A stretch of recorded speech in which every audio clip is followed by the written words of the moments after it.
حدیث میں جو ترتیب میں نے کہا تھا، الاقرب فالاقرب، الاقرب فالاقرب، سب سے پہلے ذوی القربہ، اور اس میں اکثر و بیشتر ہم سے کوتاہی ہوتی ہے۔ دور دراز کے لوگوں کے ساتھ نیکی ہو رہی ہے، سگے بھائی کی بیوہ اور یتیم بچے جو ہیں وہ محروم ہیں، انہوں نے اس وقت یہ کر دیا تھا، یہ کر دیا تھا۔ ظاہر بات ہے کہ رشتہ داروں سے تو شکایتیں ہوتی ہیں،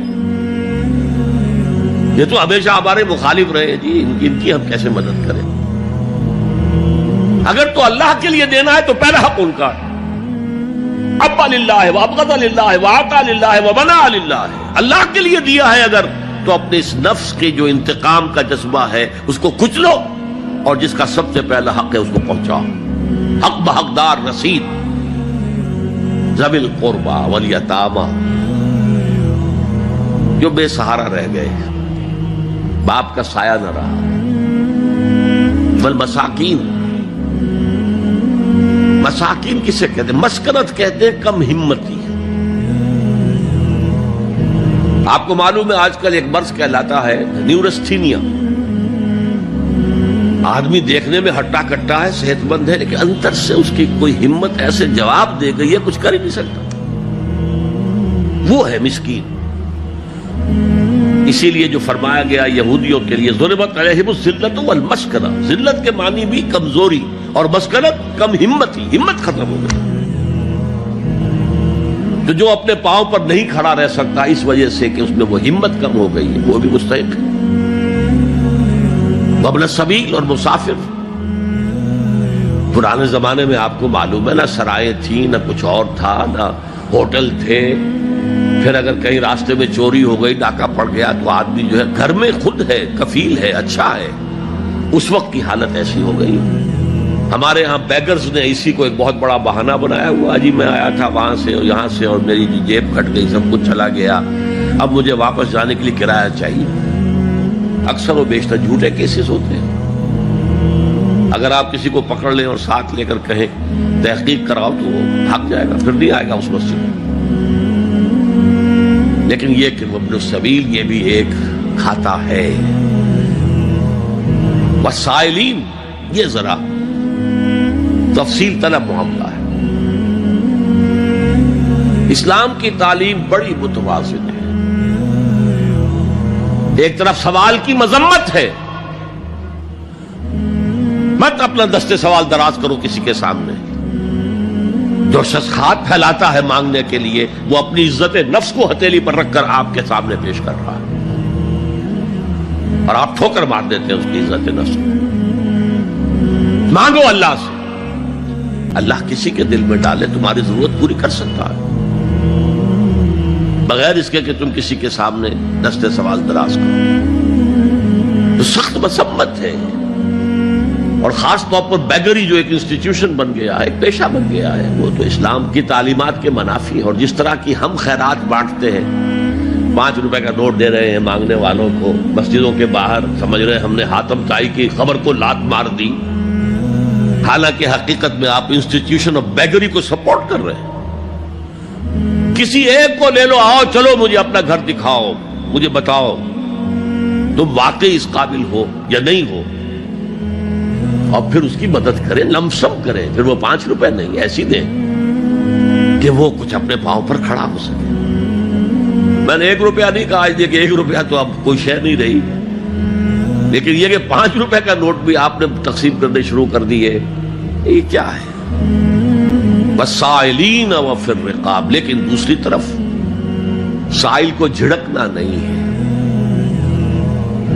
ولا اما سائل فلا تنہر، جھڑکو نہیں، اچھا بھائی نہیں، معاف کرو میرے پاس اس وقت آپ کی مدد کے لیے کچھ نہیں ہے، میں کچھ نہیں کر سکتا۔ تو ان دونوں کے درمیان اصل میں معاملہ ہونا چاہیے، بلکہ یہاں تک بھی فرمایا سائل کو ضرور دو، چاہے وہ گھوڑے پر سوار ہو کر تمہارے دروازے پہ آیا، کیا پتا اس کی واقعی الجھن کیا ہے۔ سوال کی مذمت اور سائل کو جھڑکنے کی ممانعت، حتی الامکان خالی ہاتھ نہ لوٹاؤ۔ اس نے اپنی عزت نفس اپنی ہتھیلی پر رکھ کر تمہاری سامنے پیش کر دیا، اسے ٹھوک کر نہ پاؤ۔ لیکن جیسا کہ میں نے عرض کیا، یہ انسٹیٹیوشن آف بیگری جو ہے یہ ایک علیحدہ شے ہے، بالکل اس کا اس سے کوئی تعلق نہ سمجھیے۔ وفر رقاب،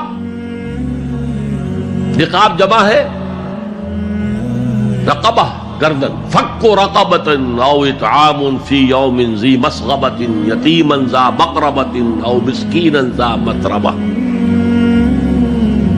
فک رقبۃ، کسی کی گردن چھڑا دینا۔ اس وقت سب سے بڑی ایپلیکیشن اس کی تھی غلاموں کو، کنیزوں کو اپنے پیسے سے خرید کر آزاد کر دینا۔ بہت بڑی نیکی، بہت بڑی نیکی۔ اور حضرت ابو بکر رضی اللہ تعالیٰ عنہ کے دفتر فضائل میں سب سے اونچا کام یہ ہے کہ جن غلاموں کو اور جن کنیزوں کو ستایا جا رہا تھا، their owners, their masters، ان کے آقا کو حق حاصل تھا، جو چاہے کریں ان کے ساتھ، قتل کر دے، کوئی پوچھنے والا نہیں ہے۔ میں پہلے بھی عرض کر چکا ہوں، میری ملکیت ہے، جیسے میری بکری میری ملکیت ہے، میں نے اس کو ذبح کیا، گوشت کھا لیا، تم کون ہوتے ہو پوچھنے والے؟ میرا غلام تھا، میں نے قتل کر دیا، تم کون ہو پوچھنے والے؟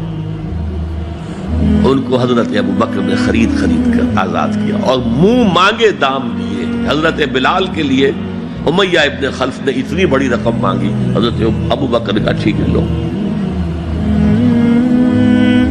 باپ نے کہا بھی ابو قحافہ نے، ابو بکر کو کوئی غلام خریدنا ہی تھا تو کوئی طاقتور آدمی جو کام آ سکے کہیں، اس کو خریدنا چاہیے۔ مجھے کیا پتا ابو بکر کس لیے خرید رہا اور کس کے لیے خرید رہا ہے۔ آج کے دور میں اس کی اپلیکیشن ہوگی، کوئی شخص جو ہے اگر قرض میں اس طرح جکڑا جائے کہ لاکھ ہاتھ پاؤں مارے نکل نہیں سکتا، اس کو کوئی لمپ سم مدد دے کر اس قابل کیا جائے کہ وہ پھر اپنے پاؤں پر کھڑا ہو جائے۔ یہ نہیں کہ اسے آپ ہر مہینے کچھ رقم دیتے رہے مینٹیننس کے لیے، نہیں، اس سے تو وہ اسی پوزیشن میں رہے گا۔ یہ بعض مائنورٹی کمیونٹیز کے اندر یہ معاملہ موجود ہے۔ کوئی بھائی اگر گر گیا ہے کاروبار میں تو اس کی پھر ایسی مدد کی جائے کہ وہ پھر آپ کی صف میں آ کر کھڑا ہو جائے، respectable members of your community, وہ اس شکل میں پہنچ جائے۔ یہ بھی فک و رقبۃ اس کی ذیل میں آج کل آئے گا۔ کم سے کم یہ 2.5% تو نکالو تک کارک تو کھل جائے، پھر اور بھی دو اور بھی دو اور بھی دو۔ یہ تو اوبلیگیٹری ہے، یہ تو فرض ہے، یہ تو لازم ہے۔ لیکن مقصد کیا ہے؟ اس کو جو سمجھ لیا بس یہی زکوٰۃ ہی ہمارے ذمے میں ہے، وہ بڑے مغالطے میں۔ حضور نے فرمایا صلی اللہ علیہ وسلم، ان فی المال حقا سوى الزکوٰۃ، اے مسلمانوں یہ نہ سمجھنا کہ بس زکوٰۃ ادا کر دی تو تمہارے مال کا سارا حق ادا ہو گیا۔ ان فی المال حقا سوى الزکوٰۃ، تمہارے اموال میں حق ہے اللہ کا زکوٰۃ کے علاوہ بھی۔ اور پھر آپ نے یہ آیت پڑھی، وَآتَى الْمَالَ عَلَىٰ حُبِّهِ ذَوِي الْقُرْبَىٰ وَالْيَتَامَىٰ وَالْمَسَاكِينَ وَابْنَ السَّبِيلِ وَالسَّائِلِينَ وَفِي الرِّقَابِ وَأَقَامَ الصَّلَاةَ وَآتَى الزَّكَاةَ۔ یہاں آتا الزکوٰۃ تو ہے ہی ہے، اس سے پہلے جو آ رہا ہے یہ سرپلس ہے، اس سے آگے کی بات ہے، یہ ایڈیشنل ہے۔ اسی لیے جب انفقوا انفقوا انفقوا انفقوا انفقوا کی جو تکرار ہوتی ہے قرآن مجید میں، تو ایک جگہ پھر سوال کیا صحابہ نے، کتنا خرچ کریں حضور؟ فرمایا قل العفو، کہہ دو جو بھی ضرورت سے زائدہ دے ڈالو، don't accumulate, don't retain any thing. ایک بات آپ سے کہوں، آپ کچھ چونک جائیں گے، حضور نے کبھی زکوٰۃ دی؟ کبھی نصاب کے بقدر پیسہ آپ کے پاس جمع ہوا کہ آپ پر زکوٰۃ واجب ہوتی؟ ایسی عجیب بات ہے۔ ارکان دین میں سے ایک رکن سرے سے غائب، کبھی آپ نے مال رکھا ہی نہیں۔ حضور کا اسوہ ہم جانتے ہیں، مسواک کر لی ہے، پائچے جو ہیں ٹخنے سے اوپر کر لیے ہیں، یہ اسوہ ہے، ہاں ہے، یہ بھی ہے، ٹھیک ہے، سنت ہے، اسوہ تو یہ ہے. اور صرف آپ کا نہیں، جنہیں ہم کہتے ہیں فقراء صحابہ، ابو ہریرہ، ابو ذر، سلمان فارسی، علی رضی اللہ تعالی عنہم اجمعین، یہ فقراء صحابہ میں سے تھے. کبھی کچھ نہیں رکھا اپنے پاس. میں نے بتایا تھا آپ کو شاید کہ حضرت علی کی جب شادی ہو رہی تھی حضرت فاطمہ سے، کوئی مکان تھا ہی نہیں، کہاں لے کے جائیں. ایک انصاری نے ایک حجرہ دیا ہے اپنے مکان کا، اس میں حضرت فاطمہ ودا ہو کر گئی.